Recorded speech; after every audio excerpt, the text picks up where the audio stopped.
Hey everybody, Mark Dalton here.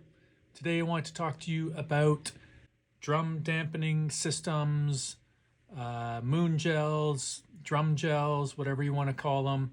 Had a pretty funny thing happen to me on the weekend at a pretty big show I put together, and just wanted to explain how these work, when to use them, and funny things that can happen. Okay, so right now on the snare drum, I've got a really old moon gel, and then I've got this other Evans Min EMAD system that I'm using for this drum, and it's got some pretty good ring to it. But on these toms over here, I've got two different gels on that, and it's definitely killing a lot of the decay.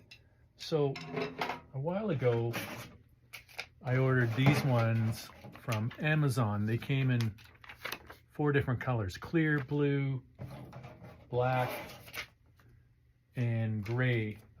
I think I've used all the gray ones. While I was playing this show, the one that I had on the snare drum decided to go flying off. So I'm in mid-song and can't really do much about it when I've got both my hands moving at the same time. Managed to get it back on the drum. The next song happened again, and tried to play with one hand with the hi-hat and the snare drum and get this thing back into position.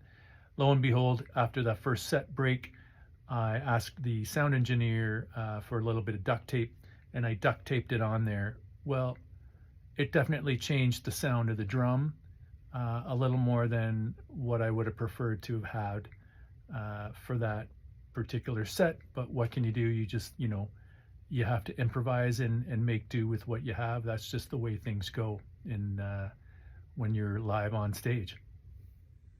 So here I'm just going to show what I have. This is in my own personal music space where I record some drum tracks.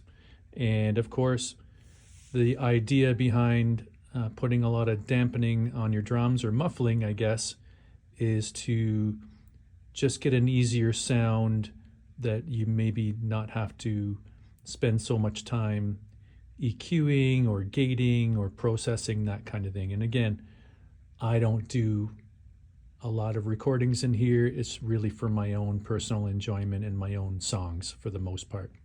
So on the snare drum, like I said, I've got one of these old gels, and these are the moon gels, they're called, and they come in this little package, this container, and I'll just open this one up and show you what it's like. Right now I've got one of the clear brand name store-bought gels, and then I've got one of the Amazon no-name gels, and there's not really a lot of sustain in that drum. On this floor tom, now this is a 16-inch floor tom, not only do I have gels, I've also duct taped a little piece of cloth that I put on here, and that cloth will somewhat raise up when you strike the drum and then fall back onto the drum head and kind of kill the resonance.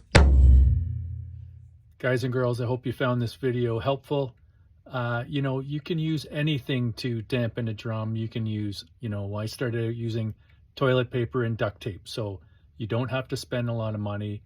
Right now, the moon gels, for example, US, they're about $7.75 for a pack of 6. Canada, $10.99. And lots of companies are making products like this. So do some research and check it out. See you next time.